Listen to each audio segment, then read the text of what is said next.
Hello and welcome everybody to the 25th edition of our Communications Room Talk. So it's a kind of milestone of our Communications Room Talks, and we are here in mid-December 22. So it's a year-end talk, if you want. And this is the reason why we would like to take the opportunity to do a little retrospective and a little outlook together concerning, of course, business communications, but not only business communications, but developments that we have seen in the world, and there have been many, and there have been many crisis like or even real crisis developments. And of course, things like that have implications on business communications. And before we get into the communications part, I would like to hand over to Hartmut so that he can start with the retrospective of the most important developments of this year 22. Okay, thank you, Mark, and also hello from my side. Just heard the figure, wow, 25 communication rooms. I hadn't expected that myself even.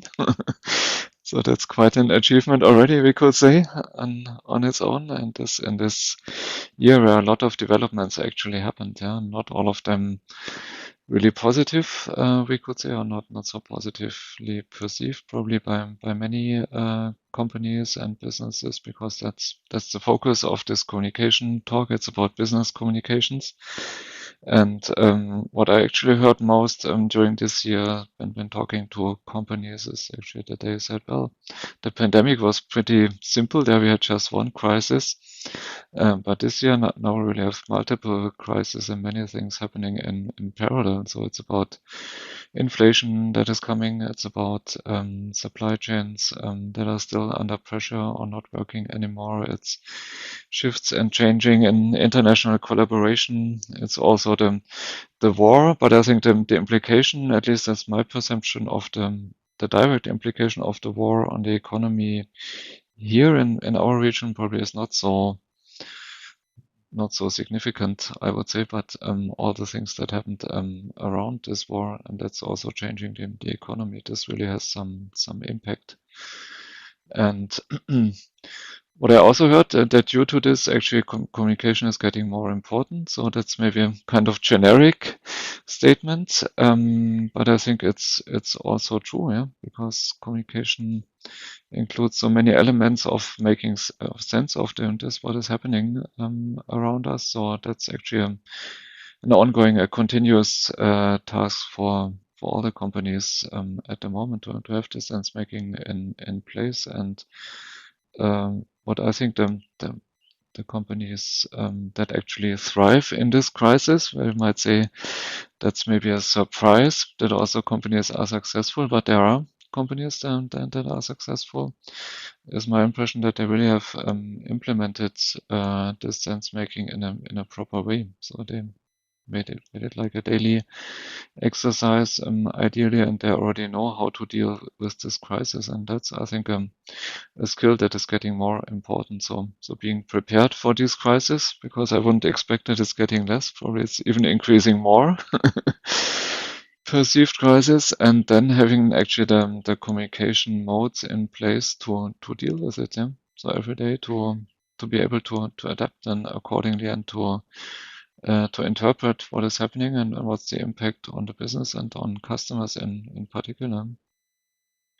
And maybe to give orientation. And that's something that is, I think, especially in times of uncertainty, very, very important. And how can you give orientation by communicating your values, your principles, your ethical guardrails, all things like that. And you have been mentioning that we have more crisis than ever, and that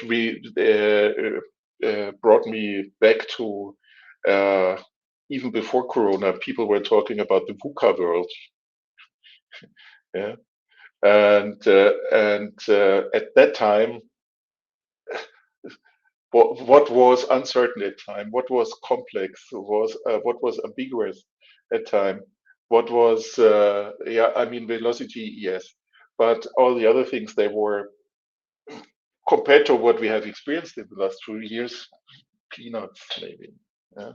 And now it came to real uncertainties and to real to accept and understand that we live in a real complex world, and then it comes to indeed what can help you make your way even in a complex world, and this is I mentioned it, ethical guardrails, values, principles, or as we call it, first of all, your individual purpose.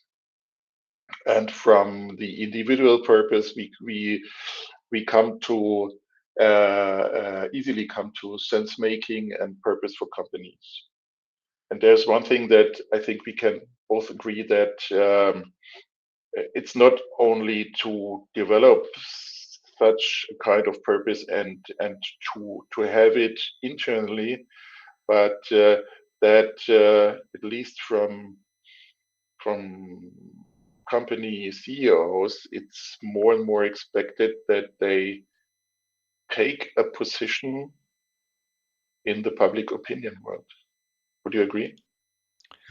Yes, I absolutely agree with this. Yeah, and this also, yeah, you mentioned the term purpose already. I also see this connection, and I also see actually the need also for companies to, yeah, to maybe take purpose more serious than companies in some cases do, yeah, and to take responsibility also for the purpose, so there's not like a marketing claim, but that really decisions are taken based on the purpose, and then purpose really helps as this North Star or guiding the guiding Yeah. principles that come from it. And I think a lot of this is left by, yeah. And it just reminds me, just to complete this thought, of an exchange I had with a professor who actually checked my PhD many years ago. We were also in a discussion about purpose, and he just created this model that there are two dimensions actually important with regards how to deal with purpose.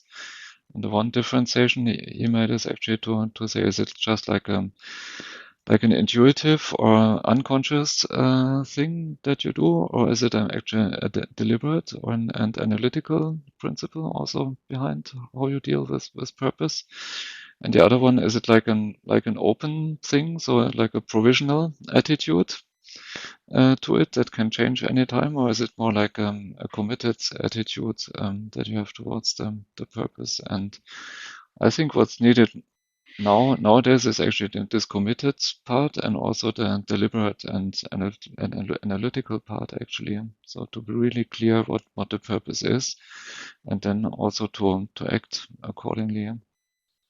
And that's, I think, is a meaningful contribution. And I think not all companies are there yet. Yes, I agree. Some are not yet there because they didn't find the time net yet, or didn't see the need yet to discuss or to define, to find their purpose, which is I think is still better than companies who have been starting to talk about purpose, but used it, as you said, as a kind of marketing tool. And this surprises me a little bit because we, at least you and I and all the others who are 15, 20 years in the business, know very well what greenwashing meant to companies, and that it was for some of them a real big setback. And if you do then purpose washing, it will hurt the company sooner or later, similar or even harder. Why harder today? Because today the war for talent has increased.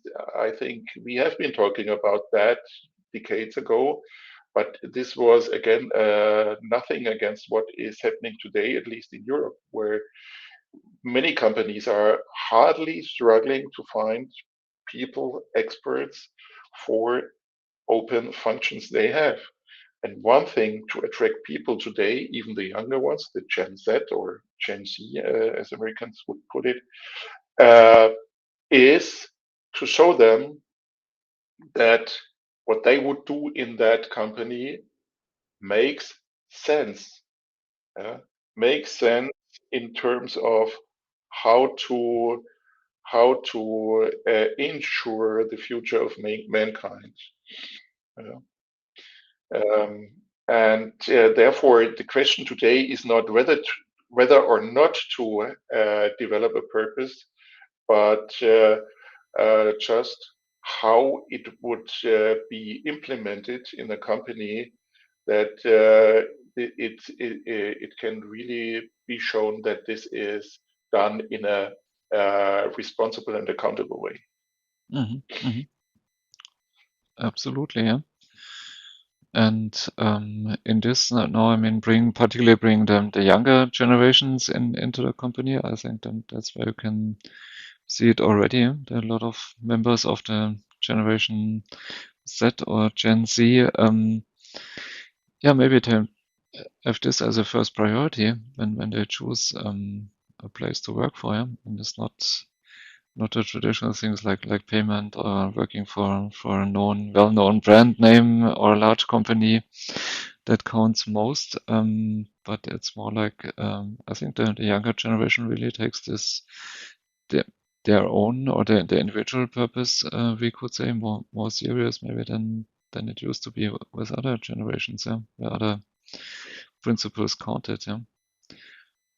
That's where you can see it, I think. But I think at the same time, it's also important to be conscious about the purpose, and I would say both the company purpose and the individual purpose, particularly in the leadership and top management too. Yeah? Because otherwise, I think it's also difficult then to find a valid purpose for the company if you're not conscious about your own individual purpose, about what you contribute and what impact you want to make as a person on the life of others. And I think if that's the starting point, then it's also easier to bring this to make the company purpose more serious if it's driven from inside actually, and from the people that work in the organization, rather than if it's invented, I would say, by an agency or a consultancy. And there's no contradiction between purpose and success, to make that again very clear. Because at least or already midterm or for sure in the long run, you will only be successful if you have a clear ethical compass, if you have a clear purpose that gives you direction. And there have been people in former times, and I have in mind a little anecdote of a former group president of the company where we both have been, who was shown a proposal for a factory in, I think it was in India or Pakistan. And the guy who did the proposal told him, yeah, and the average age is rather low. And then he immediately said, with me as group president, there will be no child labor wherever. Mm-hmm. So he had a clear compass. Mm-hmm. And short term, there may be benefits, but midterm, it will be a strong hit. And we have learned that there is the case of license to operate from the public, and if you violate that, you have a real Mm. problem as a company. Mhm. Mhm.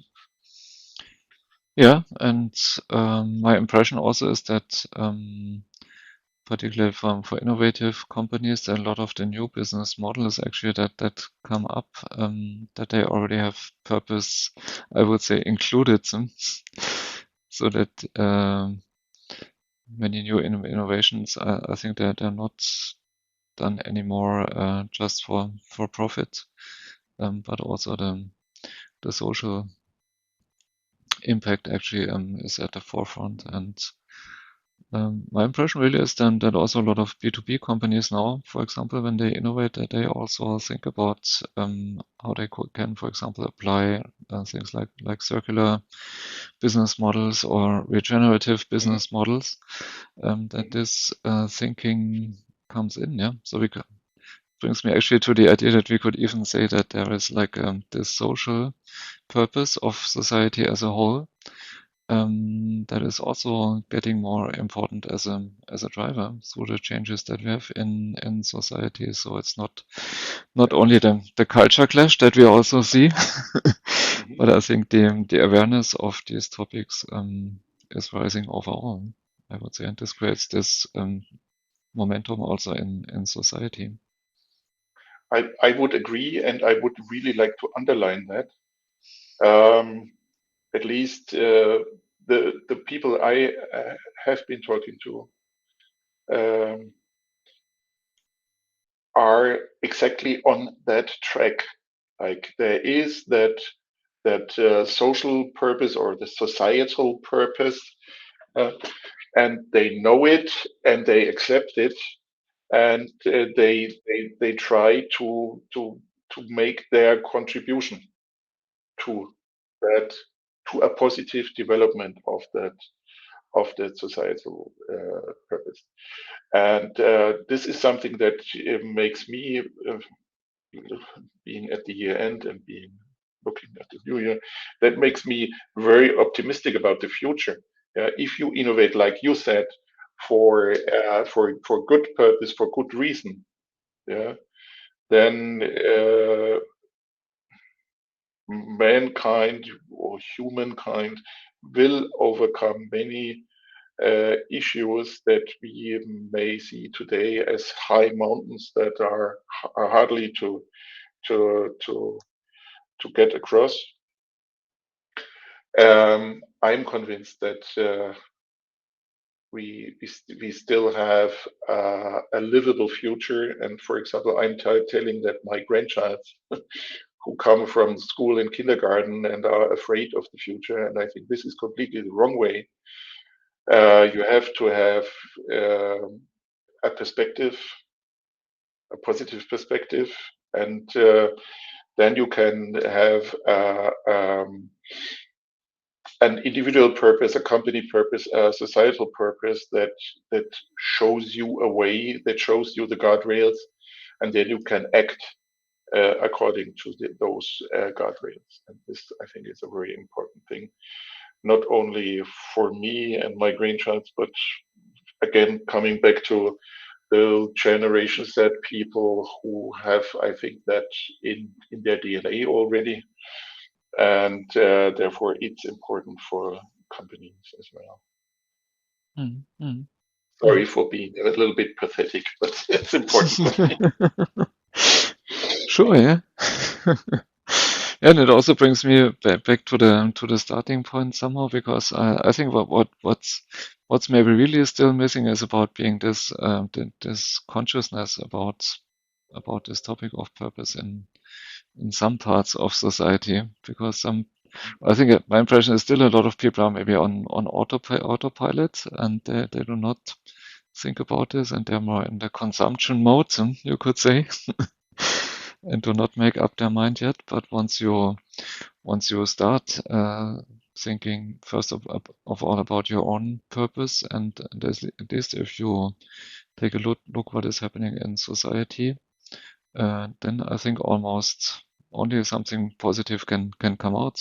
because no one, I would say, would define himself or herself as a person that wants to kill other people or destroy the nature or something like that. And I think in most cases, or at least when I did these purpose exercises with people, I never had this occasion that someone said, "Oh, my purpose goes in this direction." And Okay, almost maybe I always would. you will find some some positive contributions, because that's what Yeah, this thinking actually is about. Yeah. okay, I agree with you. No one would be willing to think or act that way except psychopaths and sociopaths, where we hmm still have a few, but just a few. hmm Maybe sometimes in the wrong position, Yeah. but in general, I agree. hmm Yes. Yeah, I Um, agree. And my observation is that these people actually then you come rather quickly to the point that these people are not willing to think about this topic, about their individual purpose. This experience I made, that some people refuse it. maybe for good reason, Yeah, yeah, for good individual reason. yeah. And maybe they don't have a target like I have. One of my principal targets in my life is that at the end of my life, I want to still be able to look into the mirror and look at a person that I still can respect. And this is, for me, one of my strong ethical guardrails, and that helps me through many situations. Yeah,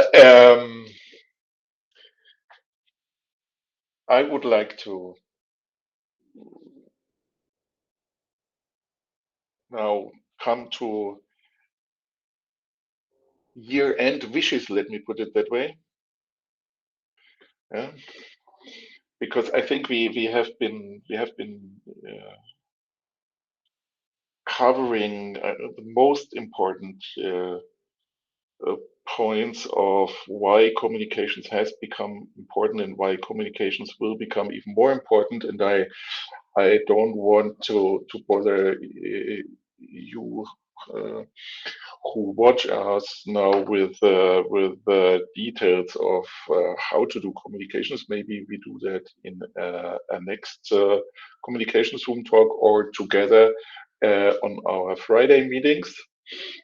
So I would like to now say to all those who are Christians, Merry Christmas. For to all others, season's greetings. Have a good year-end holiday. Take the time to recover.